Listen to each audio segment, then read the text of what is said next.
it's Senator Emily Randall. So glad you could join us today for our 2022, our first town hall of 2022. Um, I'm really excited to have you all with us today. I am also proud to represent the 26th Legislative District. And that for those of you who might be watching from outside of our district, welcome. Our district goes from Bremerton to includes Port Orchard, Gig Harbor, and the Key Peninsula, and is just a beautiful place to live. Joining you live from my home office in Bremerton right now. A special thanks to the many people who RSVP'd and sent questions in advance. We'll try to get to as many of those as well as many live questions as possible in the next hour. Just a little preview of our agenda. We'll start with my roles and committees this session, then dive into the questions that folks have pre-submitted. We have a lot, as I mentioned. So a reminder that you can submit questions live on Facebook just by dropping your comments below. We've got team members who are reviewing those comments, and we'll add them to the question queue. And if you can't drop comments that way, you can also email them to us at emily.randall@ledge.wa.gov with the subject line virtual town hall questions. And any that we don't get to today, and I'm sure there will be many, we will follow up with answers by email. So with all that housekeeping stuff out of the way, I want to acknowledge that we have been living through a really challenging few years. A traumatic few years of pandemic where we've struggled to find and keep connections with each other, where we've struggled to keep ourselves and our neighbors healthy, to keep our economy healthy and growing. We've all been forced to pivot and to adapt. And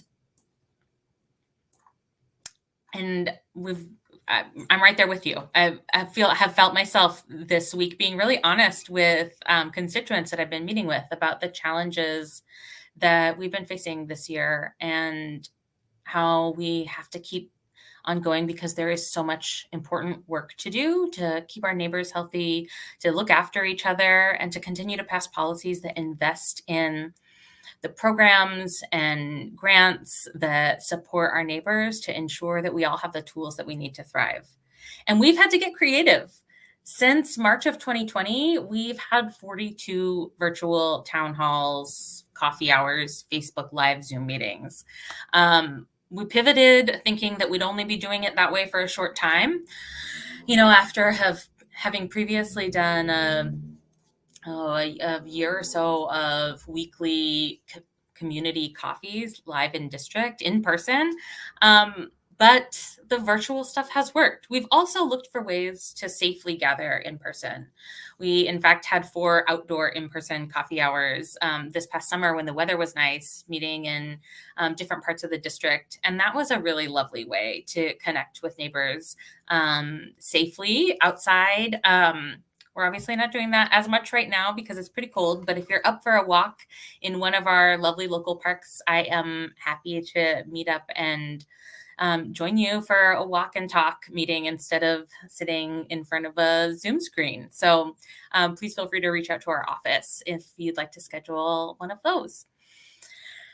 So what do I do in the Senate? I serve as the chair of higher education and workforce development. That means a lot to me as a first-generation college graduate myself, to be able to connect students with financial aid and the support that they need to follow the path that they choose for themselves to build their future and find a living wage, family wage job. I also serve on the Health and Long-Term Care Committee. That's an area that I worked in a lot before joining the legislature.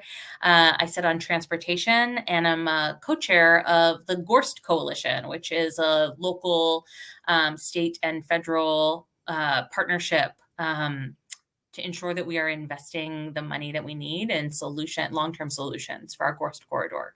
I also co-chair the Joint Legislative Executive Committee on Planning for Aging and Disability Issues, which is a mouthful. That's an interim committee that brings together House partners as well as folks from agencies to address issues for our aging and disability community. In the past, it's predominantly focused on aging issues, but since I've joined, we've shifted our focus a little bit to also include more of an emphasis on those living with intellectual and developmental disabilities. I'm a member of the Working Families Caucus, a member of Color Caucus, and the LGBTQ Caucus. What that means is I meet together with folks who care about working families, folks who identify as legislators of color, and folks who identify as LGBTQ legislators to ensure that we know the bills and policies in those areas and we can advocate for our community members. I also, this is my second session serving as caucus whip for the Democratic majority. I serve as a member of leadership, directing our caucus towards our neighbors' values and goals and priorities. That means sometimes following up with colleagues to know where we are on a tough vote, how many votes we have, what we need to do to ensure that we get good policy passed, helping us kind of solidify our priorities after getting input from each member based on what their community hears, providing support, staying up to date on where we are in our path towards the end of session, and working with colleagues across the aisle. This session, we have a lot of important focuses. A just economy for all is one of our overarching themes. And in that vein, I've sponsored two important policies. One, Senate Bill 5726, which resolves a pension shortfall for military service members, ensuring that that folks who serve in military campaigns and are also public employees in fire and law enforcement get access to all their pension credit. We also have sponsored Senate Bill 5763, which is building on the work that we did in previous sessions to end the practice of paying workers with disabilities less than minimum wage. And this closes a loophole in prevailing wage policy also for workers with disabilities. We're working on building healthy families and healthy communities. And that looks like partnering with Kitsap Strong and local Kitsap County law enforcement and school districts to fix a little bit of law that will help them continue to implement Handle with Care, which is a trauma-informed program that ensures that schools know if there are students who have been at the scene that law enforcement have been called to, know who those students are so that they can handle them with a little more care, give those students a little more grace if they fall asleep in class or are late with an assignment.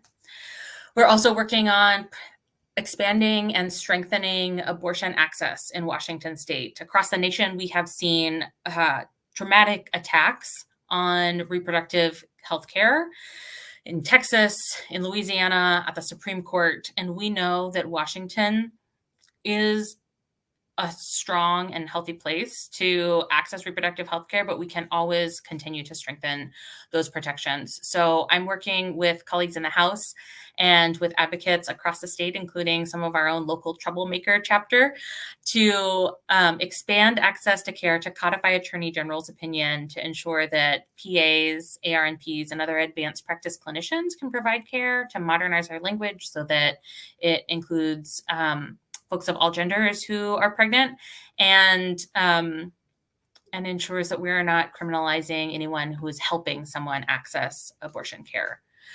Also doing work to codify some checks and balances in our emergency power structure in our state.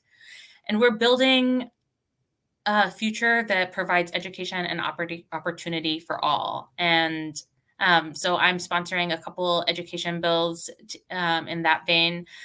A bill on faculty ethics, which is a small fix to our ethics law. My dog is coming to visit. That ensures that faculty members who are tenured or tenure track who are expected to publish don't get in trouble for collecting royalties on those books that they published. This is a important common sense fix for good governance, but also one that allows our educators to continue to do their jobs.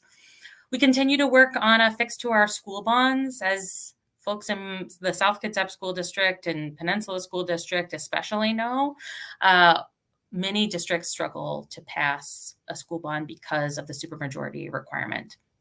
And I've been at it for the number of years that I've been in the legislature, trying to convince my colleagues, of which we also need a 2/3 majority to pass this change, that we should no longer let a minority of voters stand in the way in the investments in safe schools. So 5386 is my bill on school bonds. It's still alive this session. We'll see what we can get over the finish line. And then our fourth priority is investing in infrastructure to connect our communities.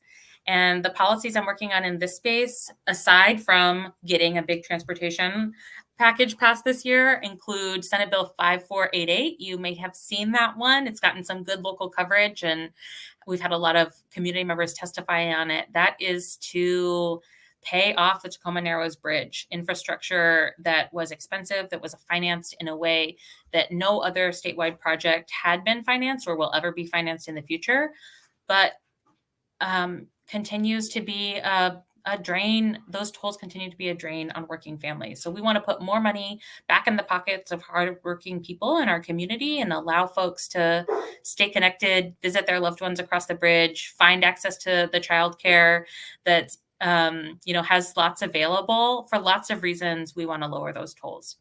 And I also have an exciting motorcycle bill. 5622 would allow lane sharing in Washington.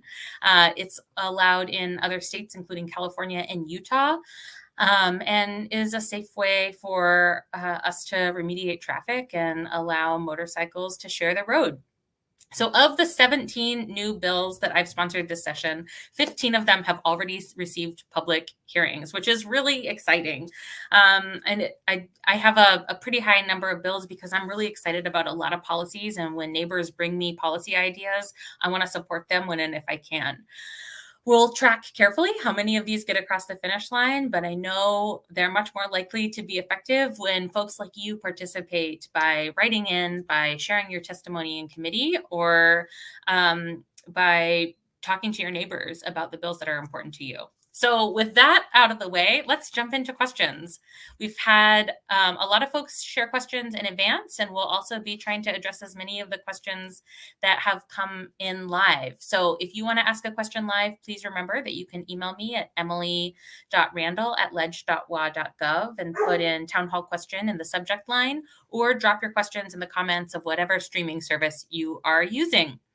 So we'll start with some pre-submitted questions. Hannah, can you ask the first one? Yeah, thanks, Senator. First up, we got several questions from neighbors in Bremerton and Gig Harbor and Port Orchard and the Key Peninsula concerning economic recovery.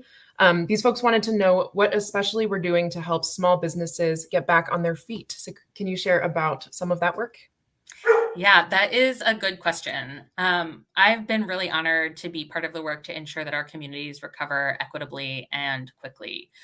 And last year, was so proud to move quickly off the Senate floor, emergency package to invest dollars in our communities to get that emergency aid out there to businesses, to renters and landlords, to communities, healthcare centers, folks who needed it. Last year, we invested a total of $240 million to fund 12,000 grants for small businesses right at the beginning of 2021. And then another $138 million in additional funding at the end of the legislative session, the 2021 legislative session. And what that meant for local businesses in Kitsap and Pierce counties was over $28 million in Working Washington small business grants. That was a lot of money, and it really helped a lot of folks stay open or get creative and pivot. But we know that our work's not done, which is why I am proud to be a prime sponsor of Senate Bill 5901, which is a tax deferral for manufacturing facilities. This bill supports some of the most crucial future-focused sectors and is an investment in decades to come. And it's part of our work to double the state's manufacturing employment base. This bill also changes the category of manufacturing facilities who can access tax deferral program. So it means that not only the biggest businesses with the biggest facilities are getting this tax deferral, it really targets support for smaller local facilities outside of King County. I also introduced this year 5761, which is a bill that requires pay transparency. This is a law in Colorado, and New York City recently passed this policy. Basically, what it says is if you're posting a job, you have to post a salary range. And we heard some con testimony, but by and large, we have heard from so many folks who really want to know whether they can live on the salary of the job that they're applying for before they go through the application process. It's common sense.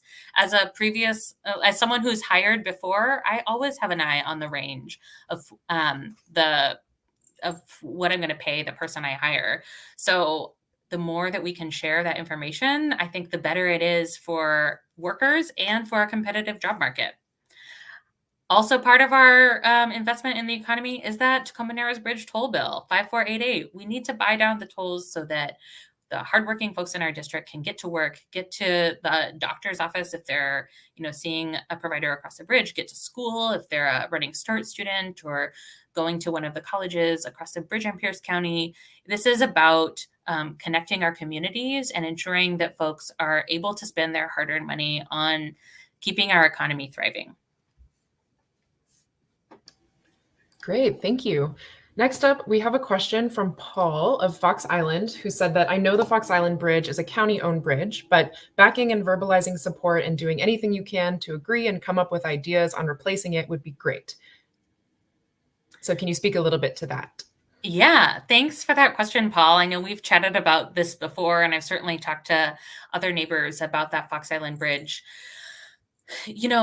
One of the reasons that I am excited to be on the transportation committee is because I get to advocate for important local priorities in that role. And just like you said, adequate infrastructure investment is about safety just as much as it's about connection and economic growth. I've had great conversations in addition to with neighbors. I've talked to, Councilmember Derek Young at Pierce County and Congressman Kilmer about the bridge. We know that this is going to take a partnership. Like so many of the big infrastructure projects that we're have our eyes on, it takes a partnership between locals, between federal, between state leaders to make sure that we are using all the funds that are available to us, whether that's a federal competitive grant process, whether there's money in the bipartisan infrastructure project, whether we are able to pass this year, transportation infrastructure package in Washington. We want to make sure that we're being creative and using whatever money is available for the right projects at the right time. So I'll keep an eye on this and continue conversation. And I'll ask you, Paul, and neighbors watching to continue advocating for the infrastructure projects that are most important to you. Thank you. Next, we have a question from Karen Anderson in Gig Harbor, who asked, what can we do to make sure that the Keep Our Care Act passes? Thanks so much, Karen. It's been a real honor to work in partnership with the American Association of University Women Gig Harbor chapter, as well as folks statewide, Save Secular Healthcare, and my neighbors in Bremerton and Port Orchard about hospital and health system mergers and acquisitions. For folks who don't know, the Keep Our Care Act would prevent hospital and health system mergers that would erode our access to reproductive care, end-of-life care, and gender-affirming care, or really all care. What we've been seeing, not just in Washington state, but nationwide, is the continued consolidation of health systems, driven by a business bottom line as much or more than decisions about how those mergers will impact health access in communities. And so for the past few years, I've been working with advocates to try and figure out what we can do to fix it. Representative Michelle Caldier had already taken a good step forward in requiring a notice period. So if health systems or hospital systems were going to merge, they have to give notice to the Attorney General's office. But what we realized is that notice doesn't prevent mergers that would erode access to care. We have more to do to protect and strengthen our community health access, particularly around reproductive health care, end of life care, and gender affirming care. And so I introduced this bill, the Keep Our Care Act, and we had a public hearing in Law and Justice in the Senate. We've had some great advocacy, and I know the advocates are going to continue raising their voice. I'd encourage you to keep emailing your legislators, keep sharing your thoughts with neighbors about the importance of unrestricted access to care for all folks so that all of us can get the care that we need when we need it. In addition to this bill, I've been fighting to expand care by sponsoring Senate Bill 5551, which ensures that Medicaid patients who are HIV positive don't have to jump through hoops to get the HIV treatment that would work best for them. What we're seeing in Washington is that folks are forced into a 3-drug treatment instead of a much simpler 1-drug treatment because of cost concerns instead of which drug is right for which patient. And we heard incredible stories of barriers to access during the public hearing for that bill, including from local public health navigators who are working with folks who are housing insecure, who are in communities where there's a greater stigma, who have to hide their medication for a lot of reasons. We want people to have the best medication for them. And that's why we want to pass this bill to ensure access to the right HIV treatment for each patient.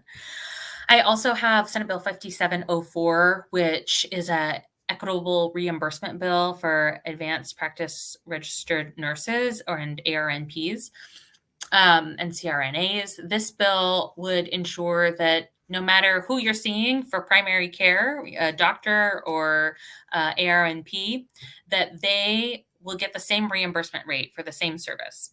This is going to keep more ARNP-led practices functioning, ensuring that we have better access to care in our communities. We know we have a primary care shortage and a shortage of a lot of health providers. And so we need to make sure that we're doing everything we can to keep the ones who are practicing afloat.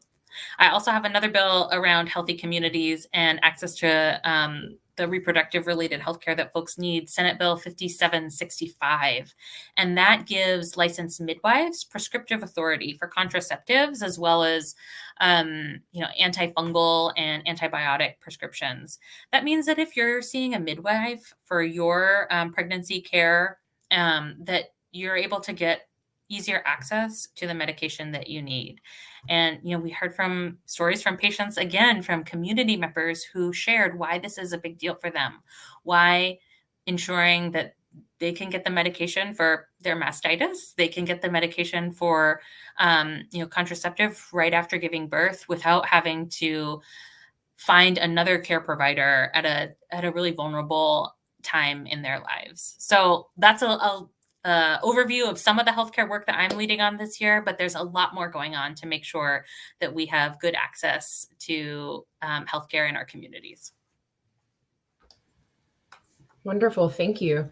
Our next comment is from Jim of Bremerton. And I also just want to let folks on the call know that next up after this comment, we will take one of the pre-submitted or the live submitted questions. So please continue to drop those in the chat below this video. So the comment from Jim is, we live off of Central Valley Road. I have tried to get the sheriff's office to set up a radar and monitor our traffic. This has gone on for several years. We are experiencing large amounts of traffic because a lot of people are circumnavigating 303.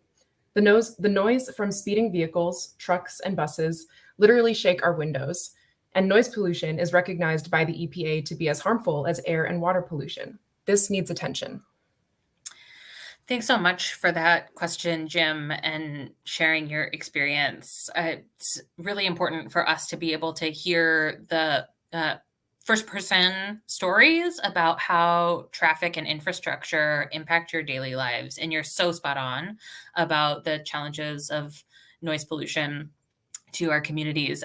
For folks who don't know, a Department of Health has a really interesting environmental health disparities map. So you can look at different things for different parts of the state to see what environmental health disparities exist in our state. And we'll drop a link to that on our social media. But that's been really interesting for me recently as we think about making transportation decisions. We think about access to healthcare. We think about all sorts of things. It's nice to use the data to inform those decisions.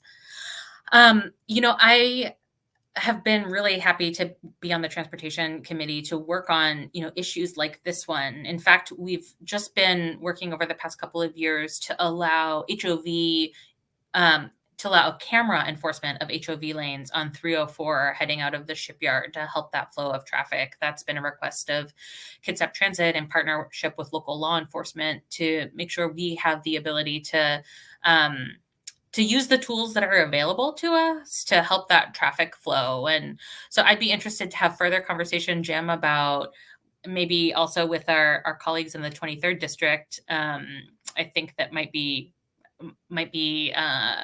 have 303 in their district, but definitely more work to do on this and so many projects, which is why I'm working on getting a transportation infrastructure package passed this year, one that allows us to use our Climate Commitment Act dollars, that allows us to use the federal funding that we have, that doesn't raise a gas tax, to accomplish some of the big transportation needs that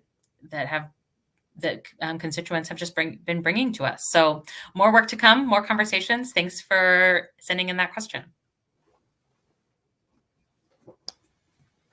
Great, thank you. All right, so we are getting some wonderful questions dropped live in the chat. So I'm going to pop one of these up on the screen briefly so folks can see. Our question is from Michael, who said, do you support, can you talk a little bit about rural broadband, and what is the status on rural broadband in underserved areas? Thanks so much for that question, Michael. I know we've talked a lot about broadband on the Key and in other underserved parts of our district. I was really proud to vote on a couple of big broadband bills last year, including passing the Public Broadband Act, that is a critical tool in our toolkit to provide communities that are unserved and underserved with access to essential broadband service. Michael knows this, but for folks who don't know, Kitsap Public Utility District has also been doing really amazing work to connect our neighbors and to ensure that if there isn't a private provider access or providing access for your neighborhood, that you have the ability to connect with the Kitsap Public Utility District to gain access. I know there have been a lot of conversations going on between the Key Peninsula Community Council to figure out how they can use the new tools available to them. I'll also say that the Pierce County Council has unanimously approved an appropriation at the county level to spend $15 million to support partnerships in broadband access, seed money, and matching funds for grants to provide or improve broadband services in underserved areas of Pierce County. And I think we can all agree that Key Peninsula is one of those underserved areas. Another bill that I just have to plug that doesn't get as much coverage, it's not quite as sexy, is Senator Saldana's bill last year. And I think Sharon Wiley in the House had the House version for dig once policy. What that means is if the Department of Transportation is building out an infrastructure project, but we have the opportunity to lay fiber, that we should do that too. Because if we're digging up the road for a project and then have to dig it up again in order to add broadband later, that's an inefficient use of taxpayer dollars, and it's not good government. So now we have this solution that will help us as we continue to expand access to folks all around the state.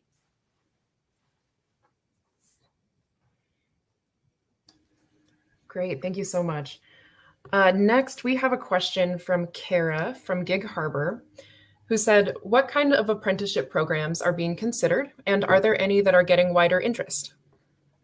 Thanks so much for that question, Kara. I know Kara knows this, but for other folks, Washington leads the nation in apprenticeships. In fact, in 2020, we had more than 20,000 apprentices enrolled in, I think it's 2,000 registered state apprenticeships in Washington. That's enough to create a decent sized college. It's in fact, like 5 times as big as the college that I went to. But that's to say that there is definitely interest, and opportunity is already here to find a pathway to a living wage job through one of our state's nation leading apprenticeship programs. But we're also innovating. We've been creating apprenticeships in high demand fields like in behavioral health and paraeducator to teacher programs, particularly for special ed and English as a second language paraeducators. But what we need is wider and more permeable pathways for apprenticeship grads to pivot or pursue other career tracks. And that's why I'm really excited to have teamed up with Senator Kaiser this year on a 2-bill approach to strengthening and expanding apprenticeship programs in Washington and the supports available for students during and after those apprenticeships. I think we'll talk more about those bills later, but they're definitely all over my social media. I have some great policy, 5764, and then Senator Kaiser's is 5600 to strengthen our apprenticeship systems. Great. In a similar vein, we had a neighbor send in a question from Key Peninsula who asked about the Higher Education and Workforce Development Committee's work this session to support returning or continuing education students. So can you talk a little about that? Definitely. Thanks for asking. I know I mentioned at the top of the hour about what it means to me as a first-generation college student to chair the Higher Education and Workforce Development Committee. I didn't have a model in my family for how to fill out a FAFSA, for how to apply to college, for how many colleges to apply to, how to read a financial aid award letter. There was so much that was unknown to me and that I felt like I had to navigate all alone. And so, that's the lens that I use in so much of our higher education policy. How do we make sure that all students have the tools that they need to understand the process, that we're providing enough supports to help folks navigate, whether that's, passing a FAFSA day that ensures that students have in school support and opportunity to learn about filling out the FAFSA or the WAFSA, whether that's streamlining the financial aid award letters that Washington institutions send students. There is a lot of good work that we've already done, but a lot more that we should continue to do. I'll also shouldn't miss opportunity to say that my first year in the legislature, we passed one of the nation's strongest financial aid programs, the Washington College Grant and the Workforce Education Investment Act, that dramatically increased the award for students, low-income students, and got rid of our financial aid wait list. It's an entitlement program now. So if you qualify, you will get that aid. And what that means is for a family of 4 who makes, I think now it's about $54,000 a year, college in Washington will be free. And that is life-changing. For me, that would have meant that I could have stayed in Washington State instead of going, across the country to afford college. And I know that this will open doors for so many students. But what we're also working on this year is, apprenticeship expansion support, ensuring that apprenticeship students can get access to that same financial aid, ensuring that our community and technical colleges and apprenticeship partnerships are strong so that students can easily access the support that they need. And also thinking about, later in life, apprenticeship grads should be able to get credit for the many hours of on-the-job training that they have been engaged in. I think about my dad, who was a ship fitter at Puget Sound Naval Shipyard. And at one point, he went through the apprenticeship program, but eventually his knees gave out and he couldn't crawl around in the belly of a ship anymore. There are a lot of folks who have successful careers as journey workers who then, because of personal life reasons or because of market forces, need to grow or pivot. And so Senate Bill 5764 will build a pathway to award associate's degree credit to journey card holders so that they can go on to pursue a bachelor's or other higher education in order to make sure that they continue to have a job path that works for them. Other exciting work we're doing is Senate Bill 5789, which is in partnership with the Washington Student Achievement Council and some local partners who are already innovating here.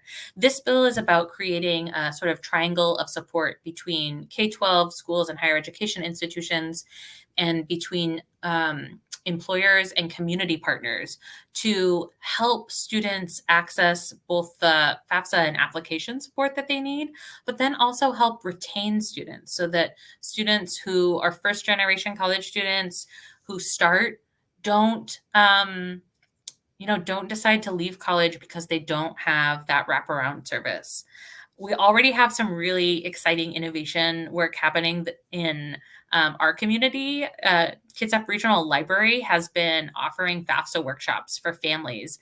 And that kind of innovation is the kind of innovation we want to recognize, fund, and scale in the Washington, with this Washington Student Achievement Council bill, the College and Career Pathways Challenge Grant Program, 5789. So exciting stuff there. But lots of good education policy coming over from the House that I'm looking forward to hearing in my committee in the coming weeks. So please tune in, follow us on social media, and if you're free at 1:30 in the afternoon, tune in live on TVW to the Senate Higher Education and Workforce Development Committee. Great, thank you. To folks who have just joined us, I want to just give you another reminder that you can always drop your questions or comments in the chat below this video at any time. And our next question is from a neighbor in Olalla, Kim, who said, "What is being done about election integrity?" It's a really good question, Kim. And I know it's one that's on a lot of neighbors' minds. As we've also seen nationwide attacks on election integrity. We saw the, fraudulent audit of the Arizona elections. We've seen other attacks on mail-in voting in other states. We've seen folks really trying to erode our access to democracy. And Washington has long been a leader in expanding voter access, protecting voter integrity, the integrity of our election system. And this has been a priority for our caucus, even before I joined the legislature. In 2018, when Democrats regained control of the Senate, we passed, I won't say we because I wasn't there, but they passed automatic voter registration and pre-registration for 16 and 17-year-olds. This is really key policy that ensures that young people have easier access to voting, because you got to start that habit early and build it up so it's a lifelong commitment. In 2019, we passed the Native American Voting Rights Act to ensure more access to ballot boxes on reservations. And we also passed prepaid postage so that you can mail your ballot in any post office mailbox without a stamp and ensure that it gets to the right place. And we funded that in 2019. In 2020, we expanded access for young people by creating college voting centers and allowing 17-year-olds to vote in primary if they'll be 18 by the general. In 2021, we worked on access to polls for formerly incarcerated neighbors, and that work was led by my new colleague to the north, Representative Tara Simmons. Because of her leadership, we're now ensuring that there is a greater access to democracy for all Washingtonians, and that makes our government work better for us when we all have a voice. And I just scrolled too fast on my screen. So lots of good work happening there, and stay tuned for more this session. Wonderful, thank you. Next, we have a couple of comments, one from Janet from Port Orchard and the other from Carrie from Gig Harbor, who both wrote in with feedback about Senate Bill 5909, your bill to create a stronger system of checks and balances in regards to the executive branch's emergency powers. Both of them expressed support of the bill and suggested adding a 30-day time limit to emergency proclamations. So thank you so much, Janet and Carrie, for sharing your thoughts on this policy. This has been one that's been getting a lot of attention from folks in our district, but also outside. This bill just had a public hearing yesterday in the State Government Committee in the Senate, and there were, I think, well over 1,000 people signed in support or in opposition to the bill. several people offered very similar feedback. But this bill, and the reason that I'm introducing it, isn't about this pandemic. It's not about one executive order. It's not about this governor. It's about ensuring that our democracy works best for all of us, that we're protecting the balance of power. This bill closes some gaps in the two places that the legislature doesn't currently have a say in the process. There are some places where we already have power as the four corners. That's the leadership of the Democrats and Republicans in both chambers of the legislature. And when we're in session, we have the ability to pass a law that changes one of the governor's orders.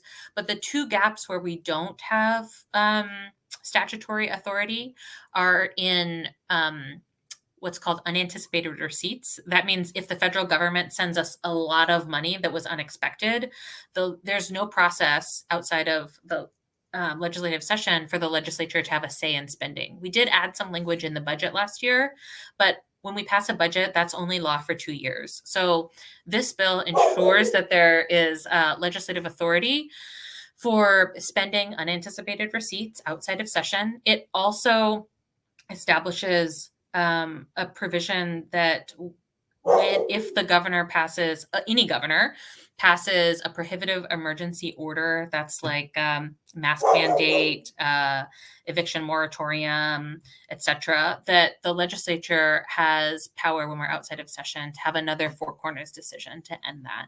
So I know there'll be a lot more discussion about this before the session is over. I've talked to a lot of media about it. And look forward to the conversation evolving to ensure that we're able to pass some good government policy that, again, will set us up for success in future emergencies. I'll also say that we passed another bill off the Senate floor this year that was a holdover from last year. It was introduced last year by Senate Majority Leader Andy Billig, and that's putting into law the legislature's ability to call ourselves into special session if we needed to. There was a provision for that in what's called, this is really wonky, but joint rules that the House and Senate pass each year. But there are many years when the House and Senate don't pass joint rules. And so outside of that process, we couldn't have called ourselves into special session. So we're working on passing this law to allow ourselves to do that as well. Thanks so much. Next up, we have a question from two different neighbors in Gig Harbor, Llewellyn and Kathy, who asked about a bill that you've talked about a little bit before. So I'm wondering if you can elaborate. They want to know when we can get relief from the Tacoma Narrows toll, and if you can just bring us up to date on the bill that you filed. Yeah, thanks so much for that question. I was really happy to see so many local folks sign in to testify or sign in with their support not wishing to testify during the committee hearing on this Tacoma Narrows Bridge bill. It's not my first effort to find some relief for our toll payers in our community. In my first session, I introduced a policy in cooperation with Representative Caldier to change some previous work that would have given loans from the state's account to the bridge account to allow us to pay off tolls sooner. And our bill would have changed those loans to grants so that we wouldn't have to keep paying as long.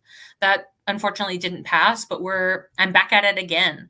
And this bill asks us to use some of the unanticipated receipts, that federal relief money we've gotten, to pay off infrastructure project that was admittedly financed in a way that no one will ever finance an infrastructure project again. Colleagues on both sides of the aisle have admitted that in committee hearings, that we'll never repeat this financing structure. And yet we haven't been able to make progress in providing relief to the toll payers. There's also, I talked before about the Department of Health environmental health disparities map, and one of the filters on that map is transportation costs.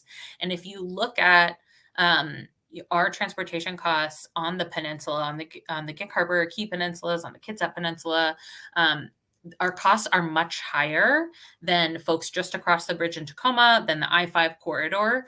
We are paying more for transportation costs. So that to me is inequitable and says that we need to provide relief to our community, which is why I've brought this bill forward. The total cost of this bill is $770 million. And to put that in context, the original construction cost of the bridge was $729 million and ultimately $1.48 billion when total financing is considered. That is a lot of money, but we have already paid a significant amount. And so I'm asking for relief. Whether or not we'll be able to pay off the whole thing is still an open question. But I'm hoping that by the end of this session, what we're able to do is lower the tolls for folks in our community. And that's what I'm committed to working on. Awesome. Thank you. Our next question came in from a few different neighbors, from Margie and Matt in Port Orchard, as well as Barbara in Gig Harbor, who asked, can you speak to the work being done around police accountability in 2022 to revisit legislation passed last year and keep our communities safe? Thanks so much for those questions and for sharing your thoughts. And Margie, you've emailed on this issue before, so I really appreciate you following up on an issue that's important to you and so many others. What I'll say about the accountability work that we did last year is that it was inspired by nationwide public outcry and erosion of trust in the systems that were meant to protect us. We led the nation on policy change around police accountability. And when you're out in front, acting first, you often have to learn and iterate and perfect.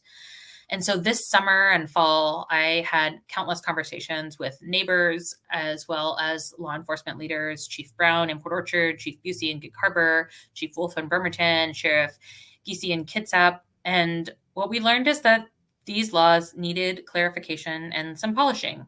And that's why I'm proud to be a co-sponsor of Senate Bill 5919, along with colleagues in the Senate, to address some of these clarifications. One of the co-sponsors of this bill is Senator John Lovick, who himself is a former law enforcement officer, as well as Senator Van de Wey, who is a firefighter, first responder. We've heard from community, and we tried to translate some of those suggestions for perfection into a policy that is scheduled for a hearing next week. It's scheduled for 5919 is scheduled for a public hearing at 10:30 on February 1st in the Law and Justice Committee. And so if you care about this issue, like I know that you do, Margie and Matt, please sign in to testify or sign in support of this bill. We've also just received a package of policies from the House, who led on some of the police reform policies last year. And these policies would also eliminate some of the ambiguity and clarify some of the legislation that needs clarifying. And those are House Bill 1719 and House Bill 1735. And I don't sit on Law and Justice, so I don't have a vote in, the earliest part of this process. But as in my role as a member of leadership and as a member of the Senate, I'll continue to have conversations with my colleagues advocating for policy that is a balance of accountability and ensuring that our law enforcement officers, our community caretakers, have the tools that they need to continue protecting us. Thanks so much, Senator. I want to take this opportunity in the last about 10 minutes we have remaining in this town hall to let our neighbors who have joined us more recently know that you can drop your questions or comments for the senator below this video in the comment thread at any time. You can also email the senator with the subject line town hall question if you would prefer we follow up with you via email. So our next question we got from a few different folks. So I want to thank Donald, I want to thank Lucinda, Councilmember Wook from Gig Harbor, and Laura and John from Lake Bay about Senate Bill 5670. This is a bill to expand Washington's available affordable housing stock. And some folks have expressed support, others have opposed it, and some have wanted some more information. So Senator Randall, can you please share your thoughts and potentially an update on the bill? Sure. Thanks so much to Donald and Lucinda and Jenny, as well as Lori and John, and the many others we've heard from. We've gotten a lot of email about this policy. So, most folks agree that housing has gotten increasingly unaffordable here in Washington. I've often talked about my own story. I've, been a renter for most of my life, including, when I was in junior high and high school, and my mom was, unable to afford to buy a home. And then in the 17 apartments, I think my partner and I have rented over the years. And I finally am a homeowner for the first time. But I've had to move apartments because of rising rent. I, lost bids on homes because of increased costs. And I hear from so many neighbors who have the same stories, who can't afford to continue to live in the community and have to move farther and farther out. So we know we're in crisis. We're in crisis of our neighbors struggling to get and stay housed, and to ensure that all of us have a place to call home. And this bill, I think, at the root is searching to increase the number of multifamily homes in Washington as a way to address our severe lack of housing stock moving forward. But we've heard a lot of concerns from folks about how this could change the character of community. It's important to note that this bill doesn't forbid the development of single family homes. And it doesn't incentivize the replacement of single family homes. What it does is require cities of a certain size to allow, apologies for my dog, I think we're getting a delivery, to allow for the construction of multifamily housing, like duplexes and fourplexes in areas that previously prohibited them. It also is about ensuring that we're focusing housing density close to transit, so that we're not continuing sprawl and continuing to have to build highways to create new transportation access to communities that were not previously connected. We want to make sure that we're building smartly, that we're creating more density, and that we're protecting our environment as we also work to house folks. I absolutely hear the concerns of neighbors. I've had good conversations with Councilmember Wook, and we'll keep watching the bill as it moves forward. I will say that the Senate bill, I know, has moved out of the Senate Housing Committee with some amendments. I haven't had a chance to dig quite into all of those amendments yet, but I plan to, before it comes before me, so I understand what changes have been made and what changes are left to make.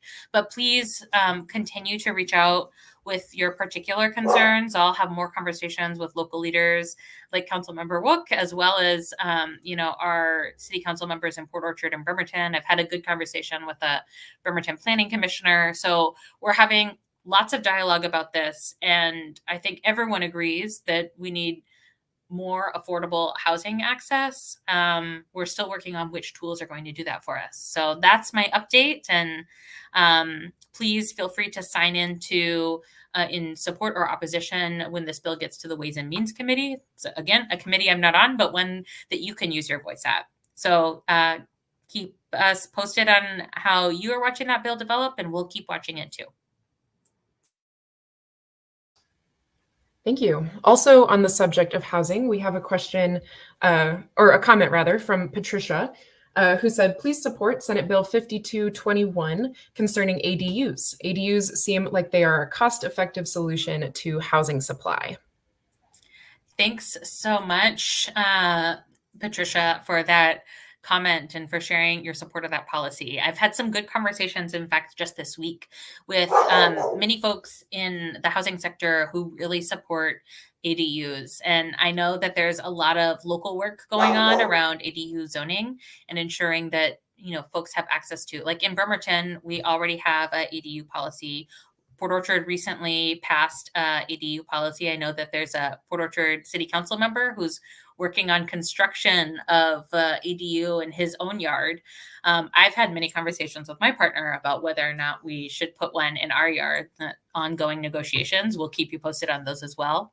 But I think we need to be exploring all the innovative solutions we can to provide housing and ensure that our neighbors have access to homes. Great, thank you. I think we have time for one more question and then some closing remarks. So thank you all again for sending in so many great thoughts. And our last is from several neighbors who have written in about the Washington CARES Act, which is Washington's long-term care program. They're wondering if you can please share your thoughts and maybe some updates about the policy. Well, thank you so much, both for folks who have been engaged on the implementation of the WAC CARES Act, Washington's long-term care program, but also those of you who used your voice in the very beginning. We first voted on the WAC CARES Act in 2019, my first year in the legislature, and I voted to support that policy because I heard over and over and over from neighbors in our community who wanted to be able to afford to age in place. Who wanted to stay in their homes but couldn't afford, expanding doorways or adding ramps or adding a bar to the bathroom. And those are issues that impacted my family. I think a lot of you know that I had a sister with a pretty severe developmental and physical disability.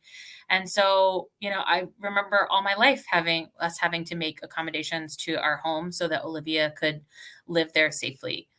And that looked like making sure her wheelchair could get through doors, making sure it was safe to get her in and out of the tub, those kind of accommodations. Those are similar accommodations that many aging Washingtonians need to make to their homes, but sometimes are out of financial reach.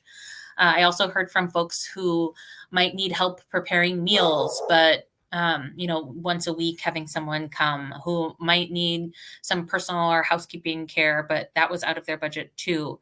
This bill is designed, the original bill, the program was designed to meet some of those needs. I think there's a lot of confusion about whether or not $6,000 is supposed to or able to pay for assisted living care. That's not this program. This program was about providing support for the average family or average aging Washingtonian to be able to stay in their homes. And I learned a really interesting statistic about a week ago when I met with the local area agencies on aging folks that says that 2/3 of the individuals on long-term care caseloads, folks receiving support, live in their homes. They don't live in a long-term care facility. But we passed this bill in 2019, a nation-leading, first in the nation policy to create a long-term care program. And it was passed before we even had an inkling that we would be in a multi-year pandemic. And so what we've seen from the implementation process is that there are some challenges, some adjustments that need to be made. And now is not the time to collect a payroll tax from folks who are struggling before we've gotten this perfect. So this session, already signed by the governor, we passed a delay for this bill so that we could take a year so that we aren't collecting the payroll taxes, so that the Long-Term Care Trust Commission can spend the time with the actuary, with experts to fix the pieces of the program that need fixing. What that means is, for us, is what happens to folks who pay into the program and then retire out of state? What happens to folks who weren't able to get the exemptions that they need because their family gets long-term care from the military department because they're veterans?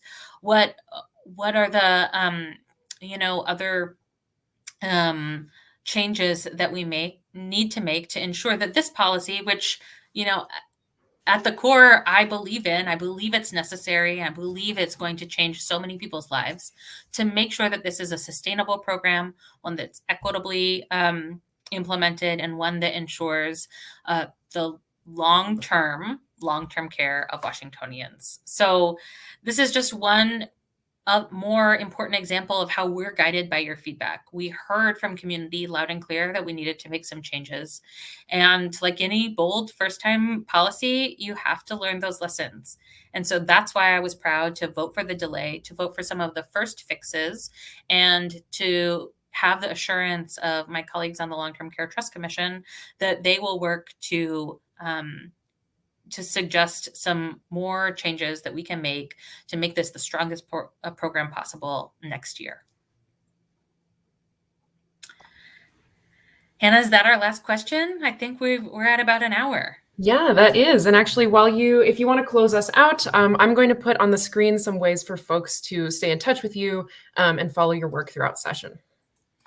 Okay. Well, thank you so much for all of you who tuned in, for your patience with my barking dogs. They were not amenable to jumping up in my lap. So I'll have to invite you to meet them another time, Margie. And you can follow on social media for more pictures of dogs. Though, interesting fun fact, our official social media is not allowed to feature family member photos. And there's some gray area about whether pets qualify. So I don't usually feature our dogs in our official social media. Maybe we'll see you out on a walk sometime. I appreciate your engagement and your support and your thoughtful criticism of the policies that we work on in the legislature. I really believe that this process is better when community members use their voices, when you tune into town halls to ask your questions, when you send us email, when you call our office, when you schedule a 15-minute Zoom meeting so that we can stay connected. And when we're able to have conversations, as I often do with folks at the grocery store, at the Gig Harbor Home Goods, while walking my dogs at one of our many beautiful parks in our community. Our work is better with community engagement, and I'm committed to continuing to looking for ways to engage with you. And I want to thank you all for sticking with it during such a hard time. 2020 tested all of us. And in 2021, we made some overdue fundamental changes to our systems exposed by the pandemic. This year, we're continuing to do that good work to change our system, improve our system in ways that allow families, allow neighbors like you to have the tools that you need to build the life that you want and deserve. And I'm here to help you do it. I believe that good government works better for all of us, that it works better when it uses your voices and when you participate. So know you can always reach out to me by email, Facebook, Instagram, Twitter, smoke signals, snail mail, and sign up for our updates on our e-news if you haven't yet. And our next town hall for another chance to participate is February 19th at 11 a.m. So look forward to seeing you then. Have a good Saturday.